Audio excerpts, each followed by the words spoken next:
The Edge is brought to you by Browning, Bulldog, Titan, Cabela's, High Mountain Seasonings, Hornady, Polaris, Hoyt, 10 Point, Night Force, Bog Pod, Wasp.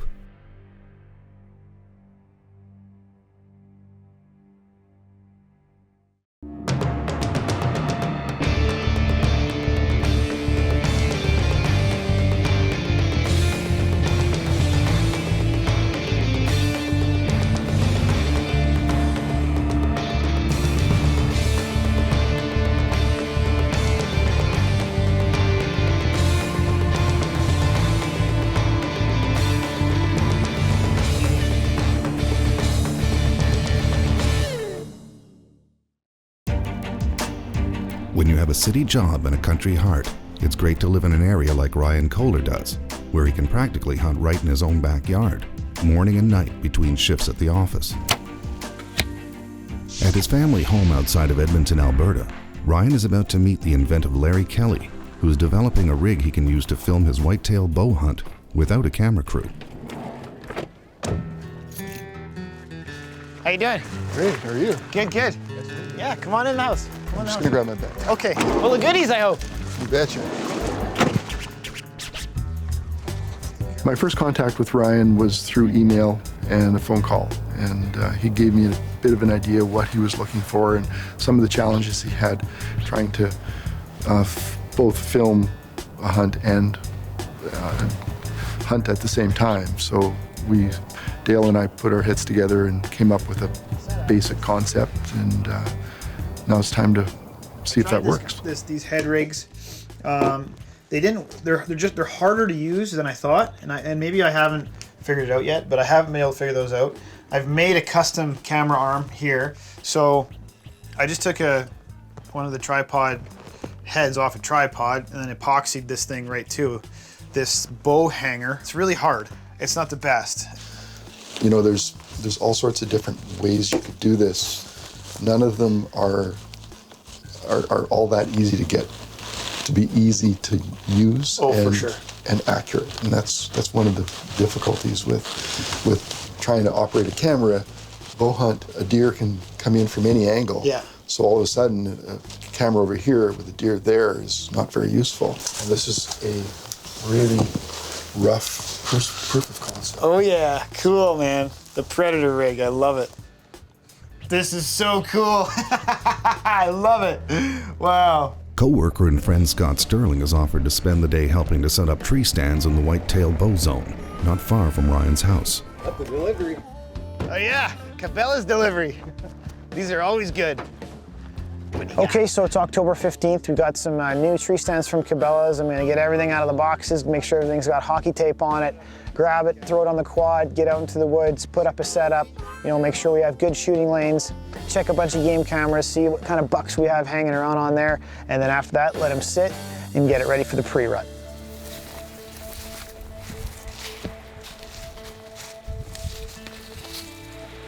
Because this is not a baited hunt, Scott and Ryan are scouting the bow zone area for apparent food sources, travel corridors, and funnels to help them decide where to place these new tree stands.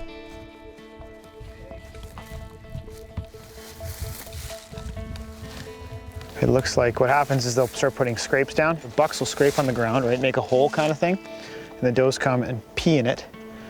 And then the bucks will come back and check their scrapes for the urine, like the smell of the doe when they're in heat, and then they'll follow that smell until they find her. This spruce. The spruce. I love the spruce. The spruce looks great. I think you can get up high in that spruce. You don't need too many pegs, you don't need too many sticks, you don't need too much gear.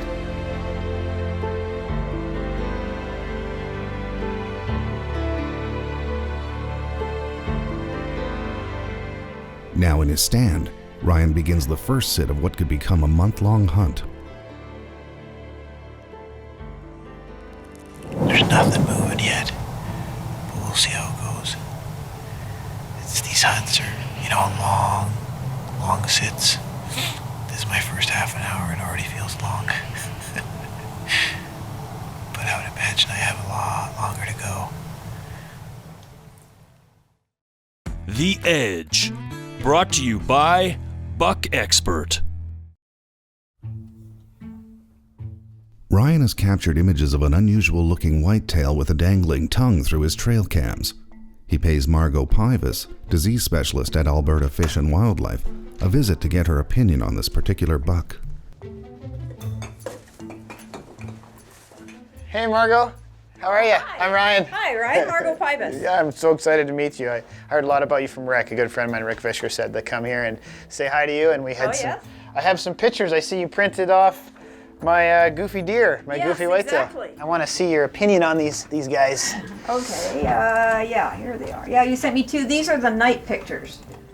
But you can see that the tongue is really kind of hanging. Yeah, and see, the tongue's hanging out, and different from this picture where we had that tuft that really looks, I really think he is doing some licking here. Even if this isn't licking, this has been and I don't see that here. Now you can really see it there, hanging out.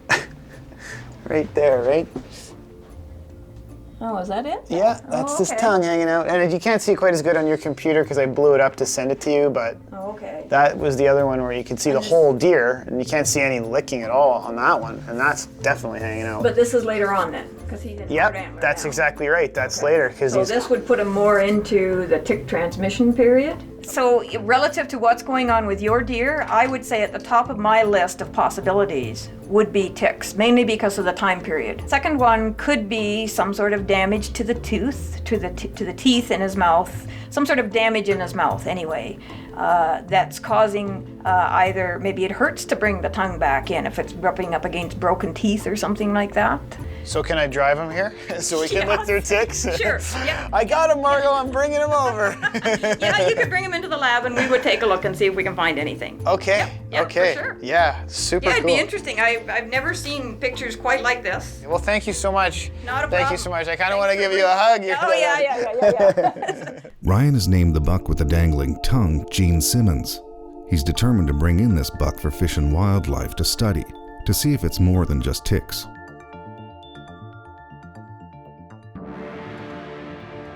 I enjoy the sharing part of it. That's probably what keeps me going. That's probably could lead to me going a little extra crazy when I'm in the stand, because I'm maybe just a little crazy.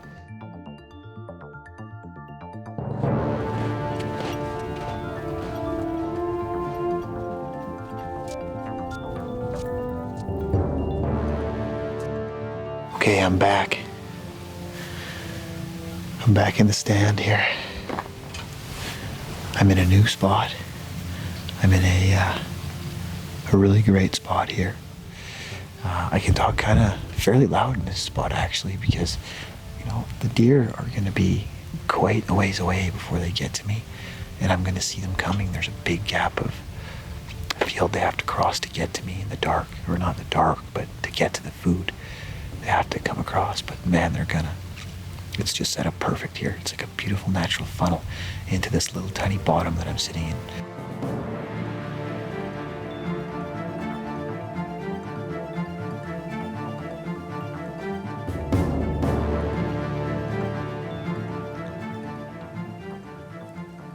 Alberta boasts an abundance of large but often elusive white-tailed deer, and Ryan is committed to waiting it out for the right one to come along. But filming and hunting at the same time is proving to be too difficult.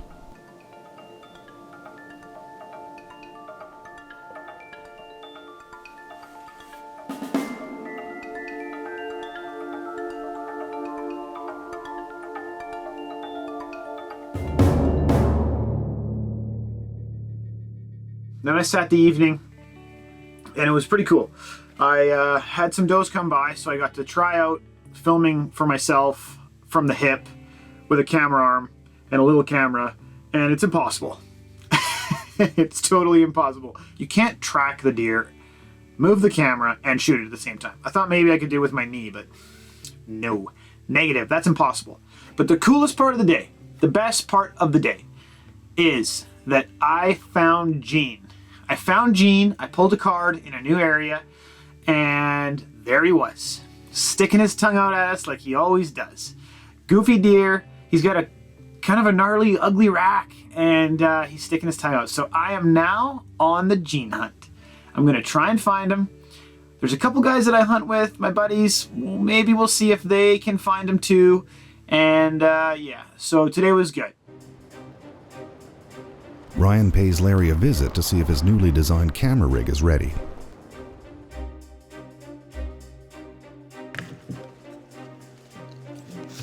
Hey Larry, how's it going? Great, how are you? Good, good. So I've put this together. It's very roughly the same thing, but with hopefully something that you could take out in the field and try. The rig is not going to work perfectly first time. Like I say, we're still on a proof of concept prototype, so we still need to prove that what the direction we're going actually works. First prototype with the Predator Cam. Cool. It's cool. I love it. I love it. This is so neat.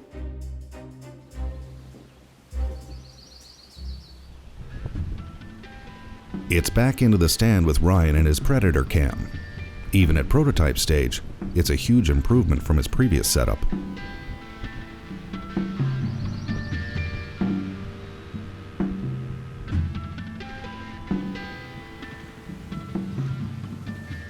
It's actually pretty easy to film with this on my shoulder.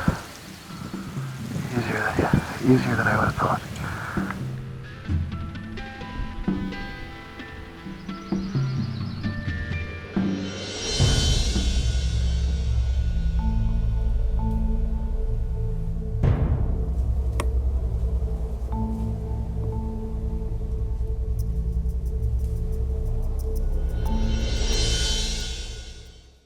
The new Buck Commander Nano cameras by Wild Game Innovations. Take command of your season.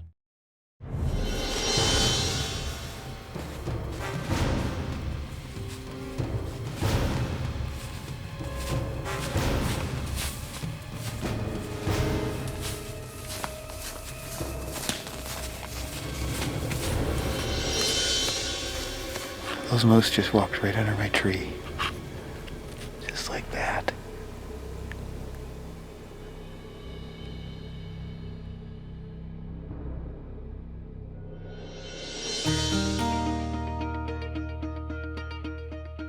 There's lots of deer that go by me. There's lots of deer that I don't shoot.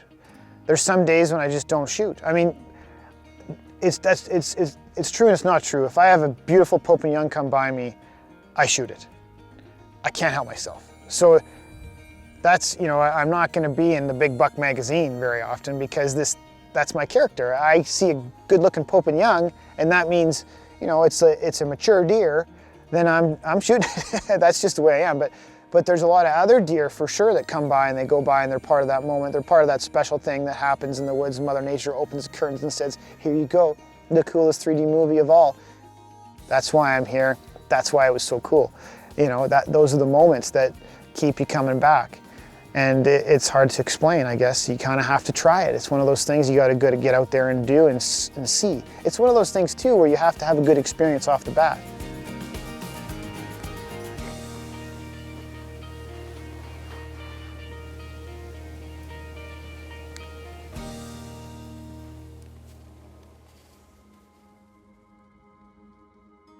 Okay, so this is it. This is when it's gonna get nutty. I mean, I checked the forecast and looked outside the window this morning and it snowed. It snowed. It is Alberta, it is November.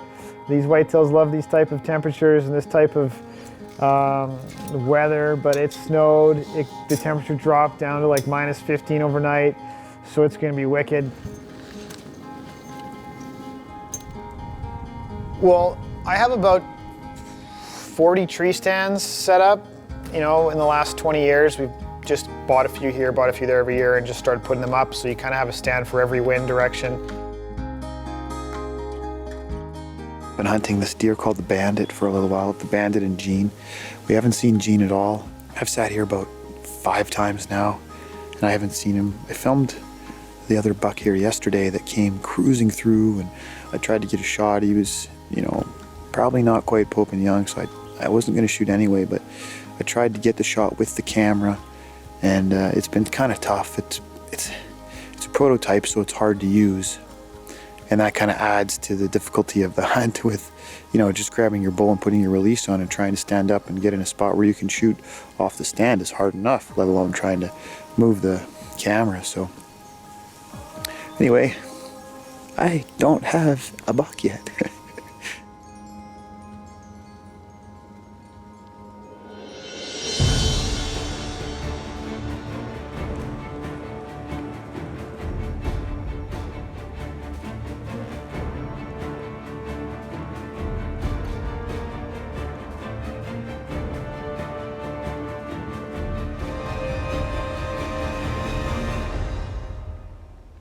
I just passed that buck. I didn't want to put the camera arm on right now because it's snowing. I could have shot him at 20 yards, broadside, perfect. I just didn't have the camera arm on. I just want to try and get the kill with the camera arm. And I don't know. That might have been my big chance at a whitetail right there, because he walked right past me beautifully. Got a major malfunction. I can't. This thing is not going to stay. I can't film the rest of the night. I gotta fix it. I gotta take it back to the house, get it back in proper. So this is a major malfunction. I gotta take it off. It came right off the back. Bad. This is bad. All I can tell you is, if you can hear me, my feet and my legs are so cold, I couldn't sit any longer. Oh, it's like minus 27 with the wind chill. It's freezing. Freezing. I'm still hunting really hard for whitetails, using the camera on my shoulder, and it seems to be working pretty darn good. Unfortunately for me, I haven't had any opportunities yet at any bucks, to be honest. The funny thing is, though, is I'm hunting with a couple of buddies, and my buddy Brent, he shot a monster. And the other guys that I'm with, they're seeing bucks every day and getting opportunities just about every other day. So I'm in the spot where you just don't see anything. I'm sitting in the same stands as them, and just as good stands, and just having some rough luck. But that's okay. That's how it goes. You get a little bad and a little good.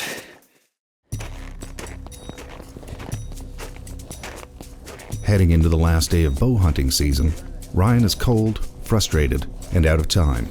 He decides to abandon his tree stands and his camera rig for a whole new approach.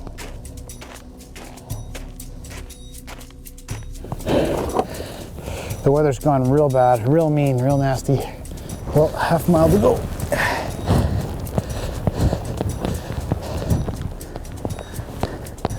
Going from tree stand to ground blind. A lot of work and a blizzard. Okay. Well, I think we're here. This is gonna be good enough. We'll nestle it. Get it put right in here. Okay, here we go. Get these deeks out of here. We got 2 days left. Temperatures are gonna go to minus 30 with the wind chill. To bow hunt in a tree at that temperature is very difficult, if not almost impossible. You know what?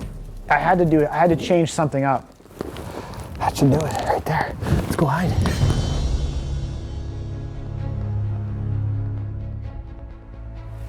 This is new to me, this ground blinding.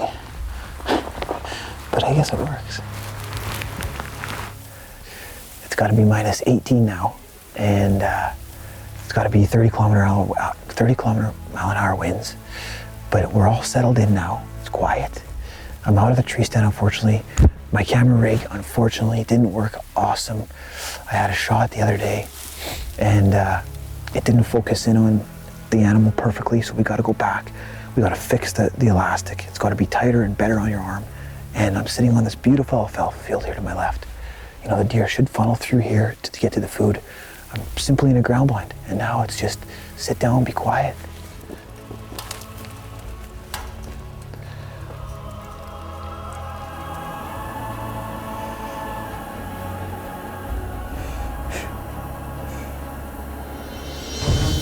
There's a buck, there's a buck, there's a buck right there.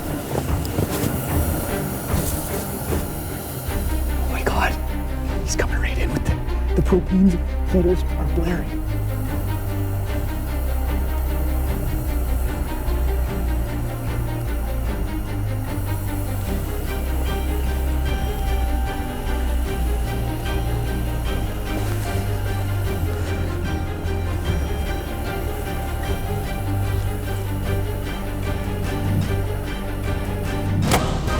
God, drilled him, drilled him right in the heart.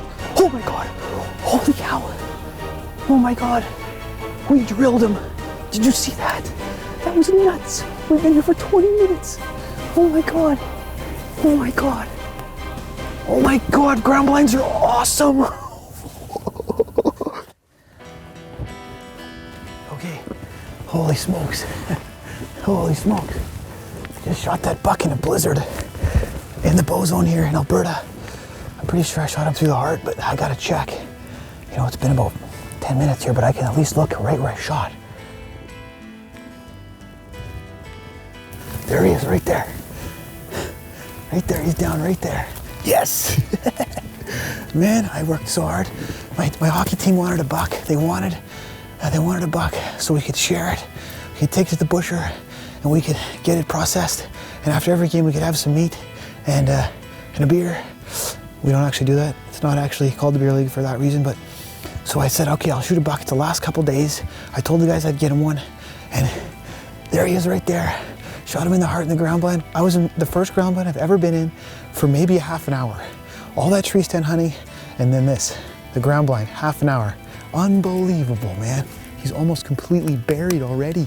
It's not Gene Simmons, but it's a beautiful whitetail buck. And at the end of this trying journey, Ryan is elated. I am so excited to be done. I can't believe I'm done. I can't believe we did it at the last hour on one of the last days. My hands are up. I quit. I'm done. I'm out. Thank you. Goodbye.